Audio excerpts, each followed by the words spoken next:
I'm Marilyn Rickey. Good evening. You're here to hear Marc Lehman talk about what students and parents need to know before college starts.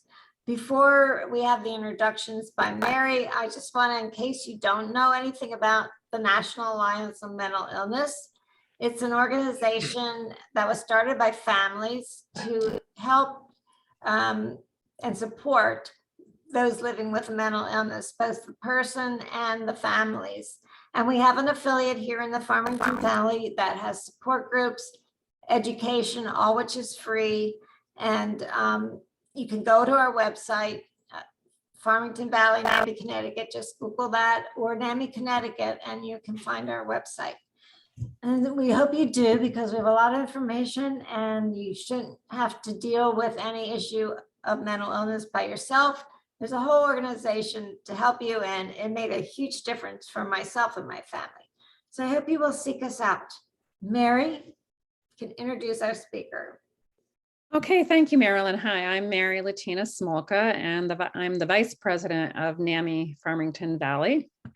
And I am very pleased to introduce you to Marc Lehman, who is a marriage and family therapist who has 20 years of experience. And he works mostly with young adults, high school students, middle school students, in particular, helping them transition into college in a lot of instances. And he also continues coaching them and counseling them when they go to college. And tonight he's going to talk about the challenges that high school seniors face when choosing college and about the transition to college. And we are so happy. So thank you, Marc, and welcome. Thank you so much. I appreciate it. Thank you to everybody for making some time tonight. Just want to make sure, are the screens available? I don't see them here. Let's see.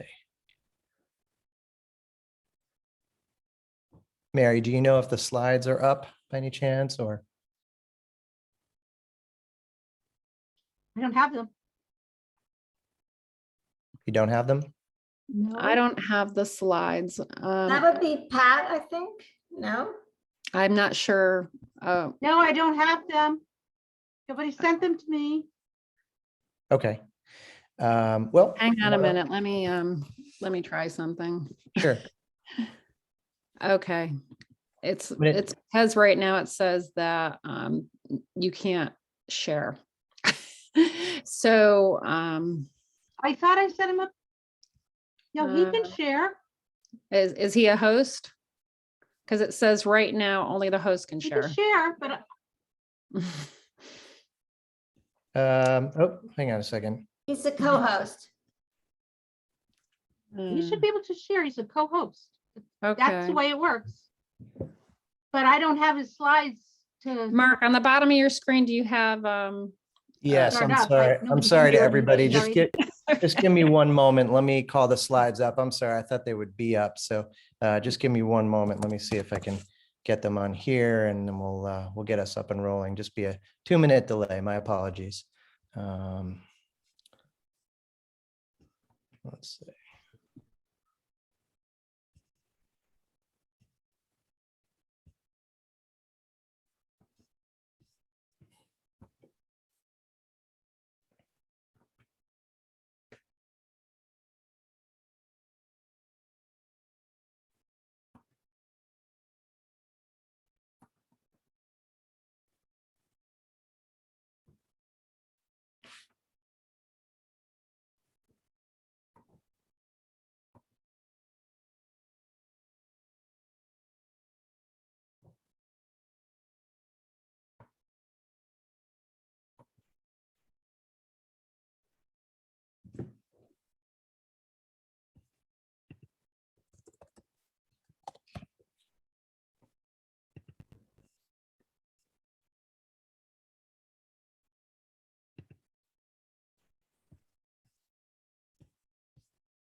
Okay, you know what? I think we'll have to go without the slides for tonight. My apologies. I was hoping to get them up to show everybody, but we'll go without the slides. I do have a copy in front of me, so we're all set. So what I'd like to do is just to start off, I'll tell you a little bit about myself, and then we'll jump in and talk a little bit about the transition to college and some tips and tricks both for parents and for students. So as Mary had mentioned, my name is Marc Lehman. I am a family therapist. Been practicing in Connecticut now for 23 years. Predominantly see young adults, and have a second business called You Are Heard. And You Are Heard is a virtual private practice where myself and my staff see students all over the country for both coaching and counseling. And we assist students with their emotional needs. And in general, our motto is we bring the support to them. So for those students that may have some difficulty or simply don't want to go and see a counselor in person, we provide a resource that we bring the counseling to them. So let's talk a little bit about why college is so challenging. College is very different than it once was. For many of us, we're a generation or two removed from this college generation of students. And there's a ton of work nowadays just put into grades and activities and lots of things just to qualify to get into college. And I'm assuming there's people on this call or perhaps watching this video later on that have been through this journey. And I know myself, I have two kids. My son is currently a freshman in college, and my daughter is graduating next month from college. So we've been through it twice, and I've seen it, many times with patients of mine in the office. And the journey itself, just to qualify to get in, is quite a journey. I mean, it starts, junior year in high school. For many, they take SATs in junior year, and there we go. That's kind of the kickoff to things. And so whether it be visiting schools or learning about information online, taking virtual tours, taking actual tours, talking to friends, families, trying to figure out where's the right school to go, and using Naviance and all of those things, and eventually applying. And for a lot of kids, getting some acceptances and some rejections. And I think that's by itself is really, really hard for many families, because sometimes there's no rhyme or reason to things. Like, you look up the statistics like we all do on Google, and it looks like, hey, my kid should qualify for this school, and then they don't get in. But every student that applies to enough schools will find a school that they do get into, or several schools, and then they can pick. And so the emphasis in, there we go. I don't know who did that, but Mary, is that you? Thank you. Appreciate it. So the emphasis, of getting into schools, let's slip down to Mary. I think you have it. Do you want to go to the second slide? Thank you. So the emphasis of getting into schools is really, the focus in high school, and there's not a lot of focus as to what happens after that. And so here we are mid-April, and a lot of families have chosen or are choosing in the next week or two. And then really, the next part of the journey begins, which is let's celebrate those kids that are graduating. And then also let's start to figure out how do we, do this next step of, for a lot of people hitting Bed Bath & Beyond and getting a lot of things for their dorm room and trying to get ready to go to school. So, there's a lot that happens this time of year for high school seniors and their families. And there's a ton of excitement. There's also some sadness and some worry. And so again, tonight, we're going to go over just a couple of tips and tricks, some things to kind of consider. So in this first slide, I just laid out, the juggle of things that I see all of my students encountering when they go off to school. It doesn't matter where they go. If they're living away at school, they're continually juggling the social, the academic, and the social, the academic, and the self-care of what goes on for them at school. And so, the social side of things I've listed here: communal living, roommates, stuff like that. No high school kid I've ever met has lived on a hallway with 100 people in high school, so they go to college, and there's this huge transition of like group bathrooms, what does that mean? And for some kids, like cleaning their own bathroom, if they're lucky enough to have a suite, and all of that, and just sort of navigating. Sometimes there's males and females on the same hallway. Sometimes they're separated out a bit. And I just think some of those things, they're important to talk about, because some students could care less. They have no problem with that communal living. Other students are really kind of, freaked out by the whole thing. So it's really important that once a student accepts where they're going to school and they start to do their housing thing, which for a lot of the seniors this year will probably happen in June or July, that they start to think about, what would I be most comfortable with? Like the typical kind of long hall bathroom, communal bathroom, general bathroom of a dorm, or should I look for a suite where maybe we have, a roommate and then we share a bathroom? What would make me most comfortable? Again, most students don't ever talk about that. They talk about majors and they talk about weather and they talk about location to cities and stuff like that. But the social side is really, really important. The other piece is the academic piece. I mean, it's kind of an obvious, but I talk about, 4 things all the time with happy college students. And that is, the academic side, which, generally just means going to classes. It means, the formula I use is 2 to 3 hours outside of class time to get your work done. And that's a big shift, because most high school kids are in their high school building for 8 hours, and then they go home and they do some work. In college, you're never in class for 8 hours on any given day. Most days you're in class for maybe 2, maybe 3 hours, and then you have time in the library. So just sort of transitioning to that. And again, no one really ever tells kids this. So this is why I'm bringing this up. But academically, kind of holding to that responsibility and saying, hey, if my parents have assisted me to get to this school and paid for me to be there, then my job being there as a student is to go to my classes and go to the library and get my work done every single day. So we don't do that, 3 days a week. We do that 6 days a week. And then we take the 7th day off.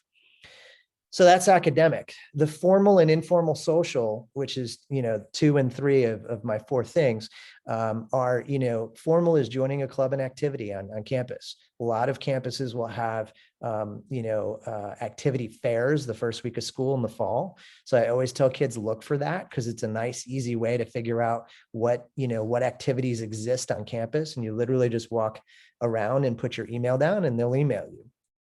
The second is informal, which is, talk to your roommate, be friendly to people on your hallway, talk to people in your classes. The informal social is a really great way to make friends. And then the last one, and it's very overlooked, is self-care. So self-care to me, and we'll go into this a little bit more in the next slide, is eating, sleeping, and exercising.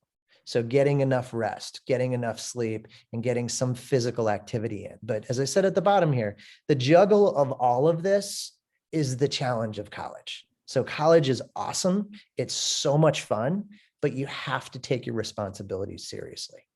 Go to the next slide, Mary. So as I said, with self-care, eating, sleeping, exercise sounds basic, right? I can't tell you how many kids don't do a good job of this. They don't eat enough during the day. They don't get nutrients in. So they make up for it and just eat a whole bunch of awful food in the evening. A lot of my kids don't get enough sleep. And I can't highlight enough for you parents, please talk to your kids about sleep. It is so unbelievably important for stability emotionally to get a good night's rest. I have kids that I talk to, they're getting 3-4 hours a night. It's just not enough. We should be looking to get 8 hours if possible. And depending upon when their class is in the morning, that will set when they should be going to bed. So if a kid's going to bed at 3 o'clock in the morning, there's no way they're getting 8 hours. So getting a good night's rest, getting in some nutrients. I always tell kids, if you have 2 classes stacked up in the morning and you don't get to breakfast, your brain is going to be so tired by the time you're done with those 2 classes. And again, freshmen, they haven't experienced that. So what we want to do is just cue them in and say, look, it takes you 20 or 30 minutes to go to the dining hall, go through the line, just grab a bar and a coffee, just grab something, but get something into your system in the morning before you go to class. Really important. And then of course, exercise. Exercise is, the thing that kids have access to. And I point that out because a lot of times kids can't see a therapist for lots of different reasons. They can't manage their stress for lots of different reasons. Most schools have some sort of fitness place, a gym or some sort of fitness room where kids could decide to go ahead and either lift weights or do some cardio work, and just burn some stress off. And so I tell kids all the time, if you want an organic way that has zero side effect and all upside to manage your stress, it's exercise. So talk to your kids about that. Point the fitness center out if you're on campus to your kids, because that's something that all students have access to. And that's something that, quite frankly, students should be using. I just put down here, I don't know how aware people are of this, but with exercise,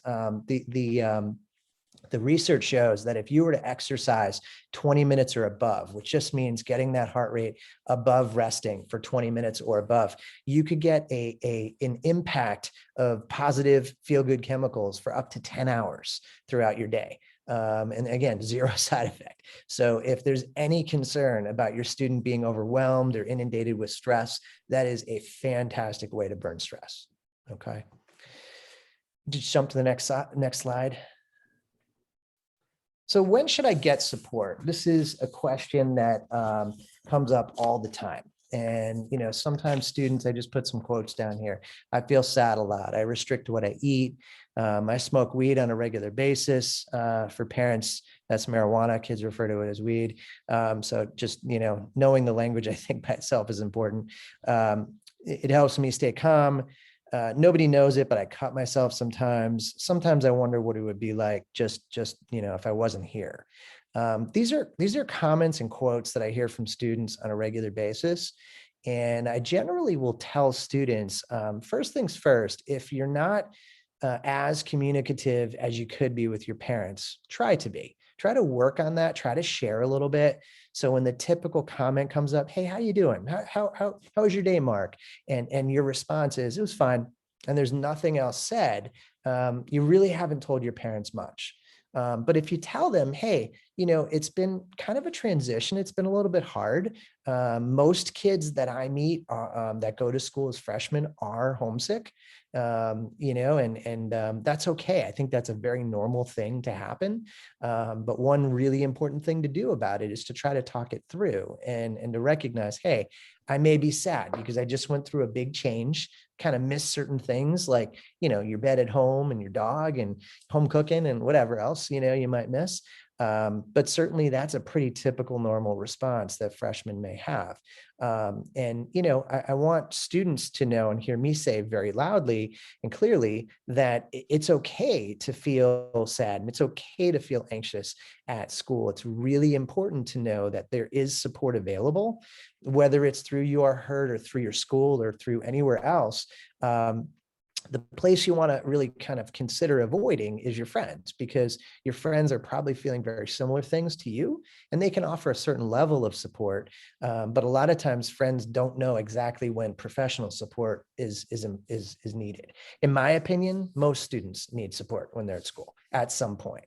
And so when you look through these comments, as a parent, I look at those comments and they're scary. They're a little scary that, kids may do these things at school, and it's pretty easy to see how those things could impact them pretty negatively.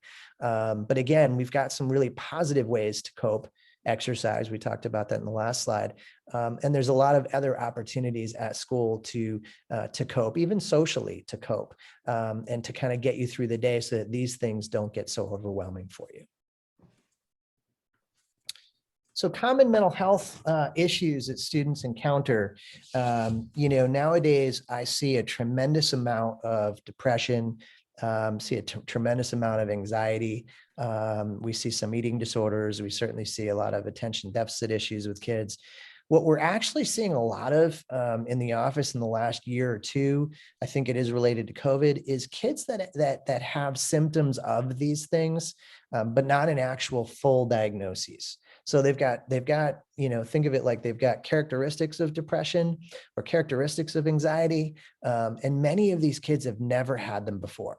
So, I'm seeing more and more kids that, I get on a call with, and I do an intake, which is a first meeting with that student, and find out that they're having panic attacks. They've never had a history of anxiety, but things have just kind of layered up on them. And so, that's their body's, way of sort of saying, hey, I'm overwhelmed. I'm way, way, way, way overwhelmed.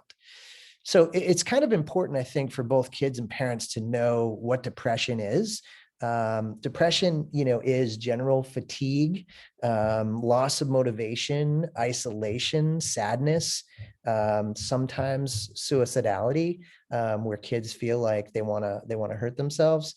Probably a very, very common characteristic for everyone to know about is something called anhedonia, which is just a fancy way of saying a loss in interest in pleasurable activities. So if you're a student and you go to school and you're starting to notice, hey, I'm sliding a little bit emotionally, I'm just not kind of the same motivated, energetic person. And man, I used to love to play video games and just have no interest in that anymore. And used to love to shoot baskets and just absolutely no interest in that. Matter of fact, I like to just sit in my room.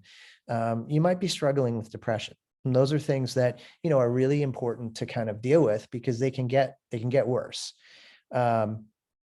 Anxiety is very similar in that, it exists, sort of in a mild, moderate, severe way. I would say that not to be confused with stress or daily stress, everybody has daily stress. Anxiety is, a higher level of daily stress that piles up on you. And even when you don't have something in front of you like schoolwork, your brain is constantly sort of rotating on things and worrying about things. So if you find yourself excessively worrying about things and you really can't control those thoughts, you find yourself obsessing. If you find yourself what ifing, that's kind of a classic way for people that have anxiety to live their life. And they what if this and they what if that.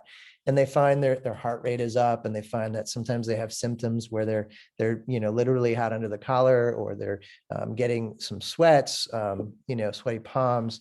They're getting a funny feeling in their chest or tummy as a result of stress, and those are all things that would indicate anxiety. And as those things start, you may start with just a tight chest, and it just kind of builds and builds, and before you know it, you're having those things more regularly and more intensely.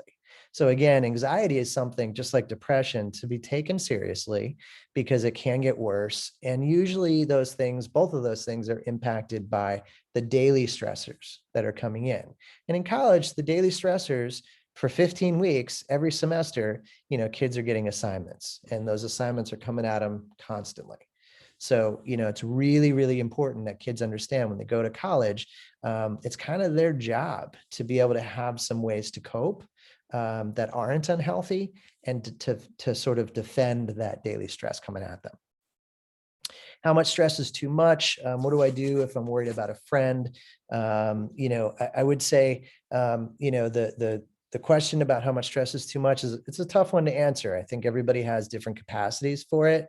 But our bodies are really, they're really intricate in that they will kick off different symptoms and let us know how much is too much. So if we're noticing that on a regular basis, when we're stressed, we're handling it okay and our body's okay, then no problem. If we're noticing that we're getting headaches and we're getting stomach aches and we're getting, severe migraines, or we're getting panic symptoms, those are all symptoms that your body's kind of saying, hey, let's deal with this a little differently because, whatever's coming at me right now is just too much.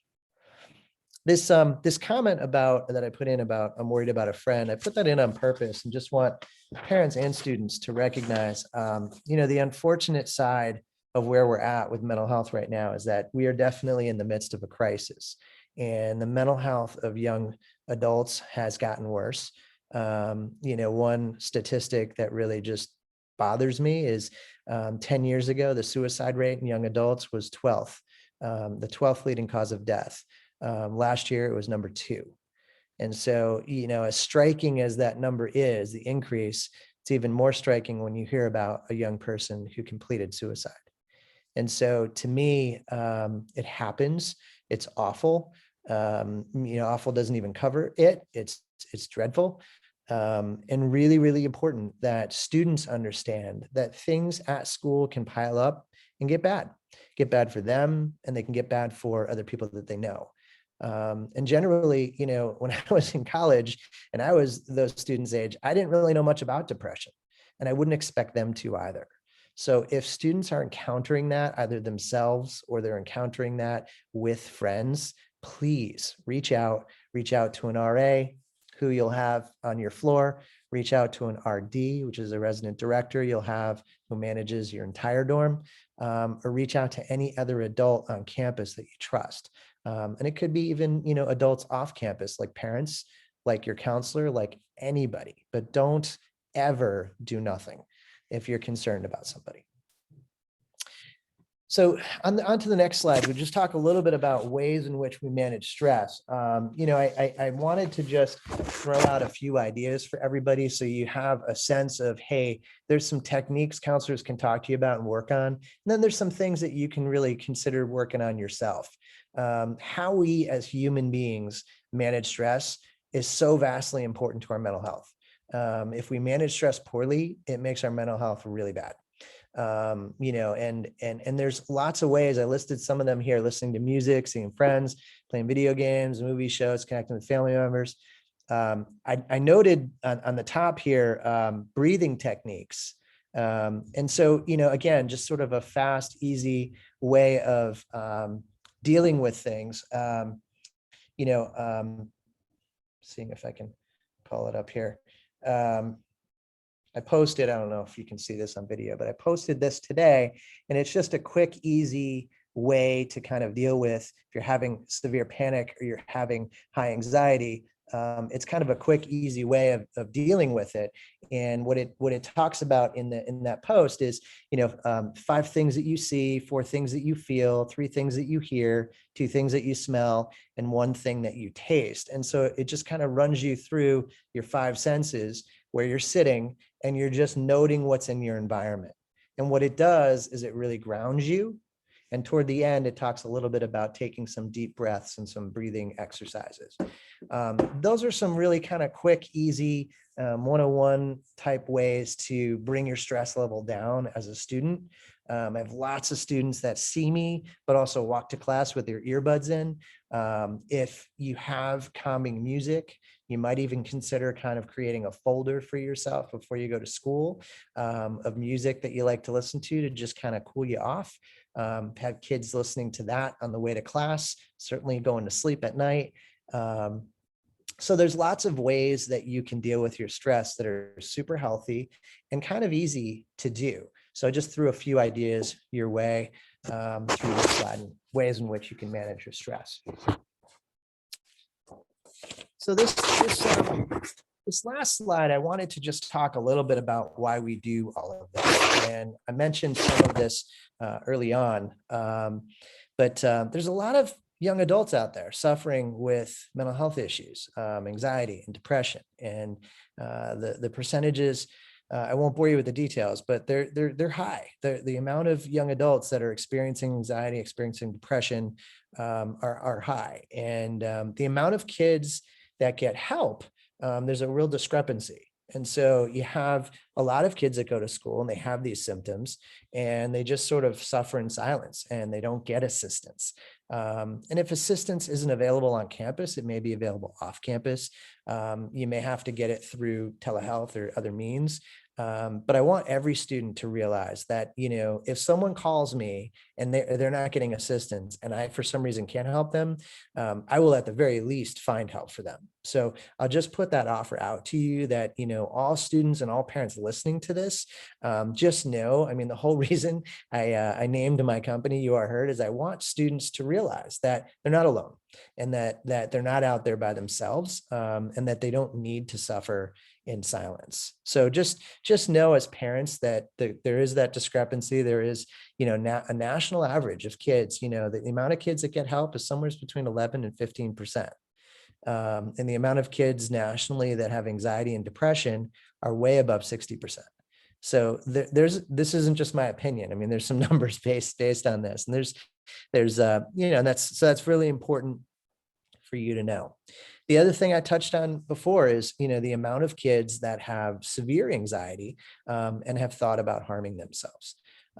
Probably the best way I can illustrate this is if you're a parent right now and you're in your 40s or 50s or 60s, and you think to yourself, when I was in high school, did I ever know anybody that tried to hurt themselves or, God forbid, completed suicide? Most parents would say no. Maybe you'd hear someone say, I knew one person. If you ask a teenager now that same question, not only do they say yes, but they have a list of people. They have a list of people that have tried to hurt themselves. Most kids know people that have even completed suicide. And so it's just kind of the world that we live in, that there's a lot more issues with mental health. And our teenagers, they're around it all the time. They talk about it. Thankfully, they're a little more open about it, which is good. But it's really, really important as parents that you understand that when your student goes to school, yes, it's an amazing, exceptionally awesome time in their life, but it can also be a stressful time. So, we serve in many ways as an opportunity to be a safety net, whether, you're the parent who's communicating with your student regularly. Thankfully, we can text as much as we'd like, but just recognize sometimes there's things that we do that creates more stress. And, it's really important for us as adults to sort of kind of reconfigure and say, hey, how can I best help my student when they're at school to bring the stress level down and to increase the enjoyment, right? So, being willing to speak, I'm just going to say this from the student's perspective, it's really, really important that if you're at school and you haven't been a huge communicator in the past, that you push yourself, that you're willing to have conversation, because hard conversation by itself is hard. Hey, Mark, how was your week this week? Not good. Not good. Oh, really? What happened? Well, there was a student in our hallway who was taken out by ambulance. Something happened and it really disturbed me to see. Okay, that's a hard conversation to have. You could just as easily not have that with a parent, but if that's on your mind and you're a student, could be something you've never seen before and it's bothering you in your head, share that with your family, share that with your parents, share that with an older sibling if you have one, because those are places you can go with that information. Really, really important. Excuse me. Being honest with people, letting people know, hey, how you doing? Really, how you doing? Because, kids are, professionals at blowing adults off. How you doing? I'm fine. Really? Yep. Totally good. I have kids trying to do it with me, and most kids know I'm pretty straight and direct with them, and I won't let it go until they answer my question. So, typically I'll try to go, a little bit side door, a little bit, back door, whatever way I got to go in to get some information to help them, because I know that if they've got something on their mind, talking about it will help. Maybe we come up with a solution. Maybe I just listen. And I'm an impartial person that won't be judging them, but will just hear them out. So recognize that, if you're in that position with your student, nowadays, thankfully, we have FaceTime and we have video calls. I do definitely suggest you try to have some of those regularly with your student, because it just gives you a chance to kind of eyeball them. Hey, how are you doing with sleep? Oh, I'm fine. But then you get on a video call and they look like they've gotten run over by a truck. The fact is they're not getting good sleep. And so, you can then have that just from the visual, you can have that conversation. And again, to me, the ultimate challenge of college is they go there and they're kind of given the baton of, hey, you got to manage yourself. One last thing I'll just mention, and I say this all the time, but there is a ton of learning in college that takes place outside of the classroom. And if you have a student who's heading off in the fall, what you should find is if things go well for them in the semester and they come home for their first big break, let's say Thanksgiving, 2 months of taking care of yourself helps grow a person up. It really helps them mature. It really helps them make good decisions and be independent. Doesn't mean they don't need you. It doesn't mean they don't need your support.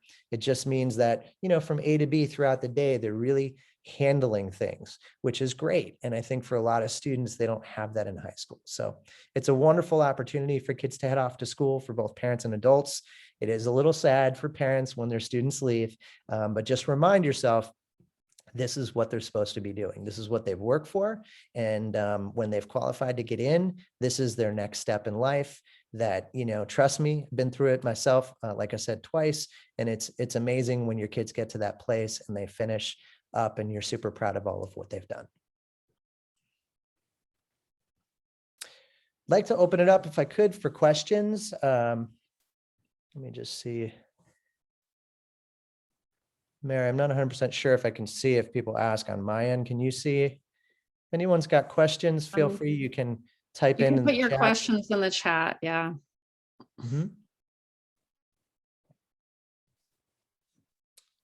We'll give everybody a few minutes, and I'll just mention again, I see students pretty regularly in middle school, high school, and college, and could certainly answer any questions you may have about that. Let's see. It looks like we do have a question. Okay, Melissa has a question. What do you suggest for a student who already has a mental health issues with depression and anxiety? Great question. Thank you for asking that. I appreciate it. So I don't know if this is a student of yours or just a general question, but if you have a student going off to school and they've got a diagnosed mental health issue, probably the first thing I would do is look at the resources that are available on campus. And you really want to get a sense of how clear cut they're being in terms of how willing or how able they are to see your students. So, for example, if you were to go to a school that has 20,000 students and 10 staff members in a counseling center, if you do the math, they're not going to be able to see your student regularly. Some schools are staffed really well. Some schools really aren't. So I would start there and I'd ask those questions at the school. If you're finding, boy, my student needs regular contact. Most students that I meet when they go to college, just going to, forget about mental health, just going to college, they need assistance, regularly at first. And when I say regularly, weekly at first, and then as progress permits, they can kind of span out a little bit. So if I'm a parent of a student with a diagnosed mental health issue, and I find out my school is not going to be able to see my student regularly, then I would look at telehealth options and coaching. And, recognize that, again, that first semester freshman year, your student's going to go from, everything that's known to everything that's unknown. And it's overwhelming for students. And I usually equate it to like the learning curve of a new job. Eventually that settles down and, they won't be getting lost on campus and stuff like that. But those first few weeks can be really trying for a student.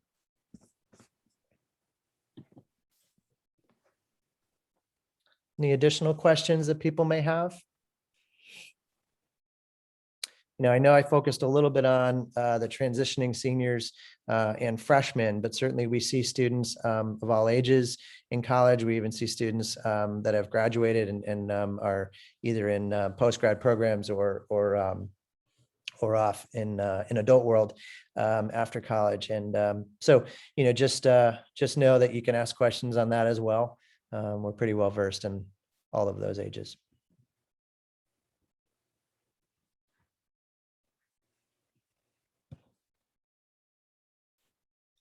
Any questions about any of the information? I know I threw a lot of information at you guys. I'm assuming if you'd like the slides, Mary, you might be able to provide that to them by email or upon request. There's some good information in there. And certainly, I'd put out to everybody, if you'd like to reach me, you're welcome to. You can reach me directly at my office. My office phone is 860-523-1577. I do have an office in Avon. And you can certainly email me if that's any easier. It's Marc with a C, MARC @youareheard.com.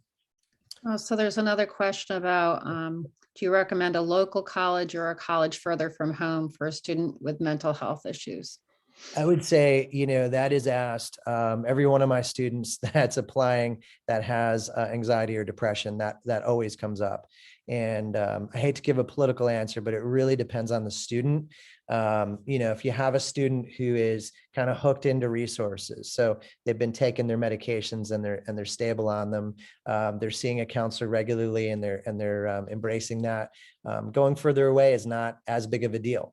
If you have a student who, has, let's say, nutritional difficulties, and every time you turn your back, they're not providing for themselves nutritionally, or, at home, their self-care is deplorable. They're not showering, they're not sleeping, they're not doing those things without your poking and prodding. That'd be a student I'd want to probably keep closer until we got to a point where we noticed they were doing that themselves. So that transition from high school to college, we really want one of these. We want a kid who's able to kind of live independently, but sort of, move throughout their day independently as a senior. Those are all indicators that they do fine at college. So they're doing their work without prodding. You're not necessarily having to check Power School all the time. They're going, if they have a job, they're going, they're not missing, time at work. They're taking their meds without asking. All of those things would be indicators that, that student would be able to handle going away. Versus a student who's really still struggling with those things and maybe they need some time at home. If I could just expand on that last thought, time at home, I have plenty of students over the years that parents may be a little bit nervous about sending their kids. And so, there is that that matriculation or non-matriculation piece that comes up sometimes with students. So students can remain on a parent's insurance. I think it's now until they're 26. So it used to be much younger. So I'm glad that's happened. Even as a part-time student, it used to be, you had to be full-time, but now you can be a part-time student. And the advantage to that is that if a student's not ready to go to school, they can stay home and take classes. For example, University of Hartford, I think you can take up to 8 classes without applying as a non-matriculating student. So I've had students that just aren't ready. They'll take 2 classes, do well in those classes, and then kind of parlay that into the next semester and then apply. So now they've got 4 classes, they've lived at home for a year, they've grown, and quite frankly, they're much more ready at that point to go to school. So consider that if you have a student who's local, you've certainly got community college options, but you've also got the non-matriculating option. Okay, there's another question here. Thank you. Do you run across students who experience their first psychotic episode of a serious mental illness as college age is such a classic time for this to occur? Certainly seen it. Absolutely. I would say in our practice, it's not common, but I've certainly seen kids experience psychotic episodes. So let me just explain a little bit. Delusional behavior, hallucinations or paranoia. Some individuals can start experiencing those symptoms in the young adult age bracket for the first time. Absolutely. I've seen it, 18, 19, 20 years old. I would say it's not common. But certainly if that were to happen, had a student a couple years ago, it happened to him in his second year. They almost always have to come home and almost always are in need of services and services that we provide are what we call outpatient. Sometimes students need a higher level of care, whether it be inpatient or something else. Okay, another question. Do you see young adults who enter college at an older age than traditional age? What options are available or recommended? Sure, absolutely. So, the gap year, that phrase has become super popular. And there's a lot of really, I think, really, really great gap year programs that are out there. Gap year programs really offer not just fun and enjoyment, but they offer an opportunity for that student to grow. And it gives them an additional year. So, if your student, let's say, is a senior, I've seen some seniors that are young 17-year-olds, and maturation wise, they could just use another year. So gap year programs are great. I've definitely seen students, even public school students, do a post-grad year at, in our area, some of the private schools like Westminster, AOF, they do post-grad years. Again, it gives them an opportunity. It gives them an additional year. Some of those students will do that. I had a student a couple of years ago who was a public school, kiddo who went through all 4 years, needed an additional year, and then he moved to a PG student, lived on campus at a private school. So it gave him a feel for college, living away, but he was sort of in the same town, and he was in a much better place the following year to go to college. So absolutely, I've certainly seen kids that are in the military go off to the military for a couple of years and then come back. And, I think there's almost no way to go when you're a little bit older and not be a little bit more mature, right? So those kids that have either they've stayed home and worked, or they've gone to post-grad or military or gap year programs, a lot of those kids, the parents are sort of nervous about sending them. That you give them that space and that time, and oftentimes they're in a much better place the following year. Excuse me. Yeah, Marilyn just asked if you could put your contact information in the chat for everyone. Of course. Yeah, I'd be glad to. Absolutely. Yep. So let's see.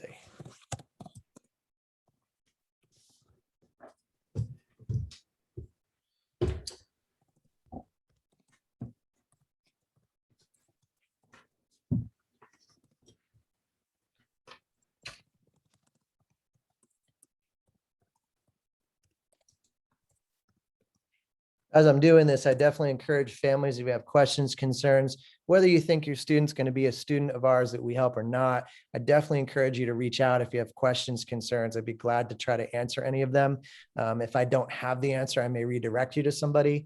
But I'm a big fan of helping. So, certainly if I can't, I just put together a Facebook group a few weeks ago of providers. And so these are my colleagues that are therapists in the area and pediatricians and family physicians. So I'm trying to kind of link providers in the area so that if there's things that come up that I can't answer, or people that I can't see, perhaps there's someone in our group that can. Again, we're in the midst of a mental health crisis, so we're doing everything we can to kind of help each other. So feel free to reach out if you have questions or concerns. So Julie's asking if you have any advice on how to choose a roommate. Very good question. Sure. So let's see.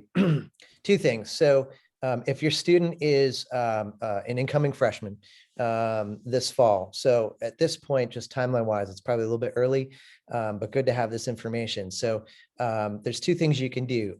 Most schools have a Facebook or an Instagram group for this class, would be the class of 2026. So let's say Mary, I'll use you as an example. Mary's a college student, and she's in the class of 2026, and she's going to University of Miami. So she jumps on a Facebook group and just enters into it. They'll ask her for some information to make sure she's, not a grown adult, and then you're able to chat with people that are either considering going to that school or already have deposited at that school. And the nice part about those groups is that you can choose to just sort of read and just, observe and not necessarily jump in, or you can chat with people. Keep in mind, kids are like absolute professionals at social media. So, if let's say I'm in that group and I meet Mary and she seems really nice, if I want to have a separate conversation with her, we could always direct message each other. There's certainly ways for people to get to know each other. And, so I would look for that. I would look for people who seem like-minded, people that may have similar interests to you. And the second thing is, aside from that, is most schools have moved to a questionnaire format when the housing comes out. And so they'll ask you to fill out some questions in terms of your own habits. So are you a person who's a night owl? You like to stay up really late? Are you a person who likes to go to bed early? Are you a person who loves to party or doesn't party at all? Are you a person who's, into video games, not into video games? I've even seen schools that have genre floors, where University of Hartford has this, where, kids are vegan on a floor, kids are, into video games or into Dungeons and Dragons or whatever the genre might be. But, they'll try to group kids together so that they have similar interests. Most schools use the questionnaire format. To be honest, I get asked all the time the difference between picking one and random. I think random's a good idea. I think random's a good idea because it gives you a chance to meet someone that you otherwise may not have met. And I think it's okay for that person to be different from you. School, college is not a jail. So if you go there and it's just god awful, you go and you talk to your RA and they can move your room typically. But 9 times out of 10, when you go random, you meet somebody who is, from a completely different area that you're used to. And I just feel like it helps kind of expand a person's world. Keep in mind that person will be making friends, so you can get friendly with not only your roommate, but their friends and vice versa. So I am a fan of random, roommates. I know for some families, they don't like that. They just like a little bit more control. I definitely have people asking me about, well, what about this kid in my school who's also going to URI? Should I room with them? And it's a tough question to answer because it depends on how well you know that person. I've definitely got some people that will go to school with their best friend and they want to room with them. The one thing I'd ask you to keep in mind is that room is small. And, your best friend, you guys may find yourself kind of getting on each other's nerves a little bit if you're living together. Personally, I think it's probably best if you're going to school with your good friend to try to live in the same dorm, but maybe not room together. Great answer. Additional questions people may have? And I'll just say too, I think for parents that are watching this now or later on, there's lots of questions that come up and I don't have all the answers. I'm just giving you my opinion. I've seen a lot of kids go to school and some kids have had difficulty this way or difficulty that way. So just take every piece I'm giving you with a grain of salt and just realize, hey, these are some things I've seen. These are my opinions. They're not fact. There really isn't one surefire 100% way to do it. But again, I think socially, these students, when they go to school, they're about to embark on a social experience that's different from anything they've ever had before. Was that another question that came up, Mary? I don't think so. No? Okay.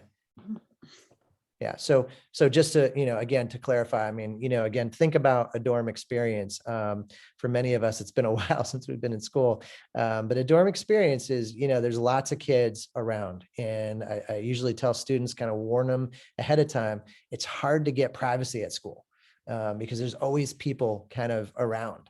And if you have a roommate who's got lots of friends coming in and coming out, it's not quite like home, where if you're just sort of sick of the world and you want to close your door, you can't really do that at college. Most students don't have singles as freshmen. Matter of fact, I warn against it because I don't think it's a good idea. And a lot of students will have multiple people. My daughter, who is now a senior, she was in a quad when she was a freshman. So she had 3 other students in there. It was a huge room, but 3 other students in the room. And so sometimes you have that. Sometimes you have more than one roommate. And, I just, the kind of the suggestion I try to make to students is that is your home. When you're in school, that is your home. So the last person you want to fight with is the person in that place, right? Because you got to come back there every single day, multiple times. So you do your very best to try to get along. If you happen to have just a terrible situation and it's untenable, then you can certainly go to the RA or the RD and talk about that. Perhaps they can switch your room. But again, I think part of the learning that I talked about outside of the classroom in college is that you get to meet lots of new people that are completely different from kind of the cookie cutter type kid that you're usually around.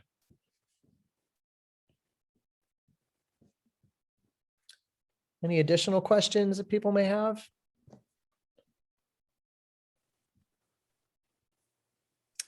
I don't think I see any. I really appreciate your talk. I think everybody who attended did as well. It was wonderful amount of information, and I will definitely make those slides available.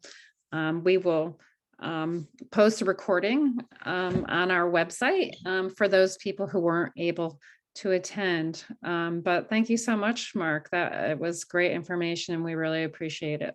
Thank you for having me. I really appreciate it. Thank you.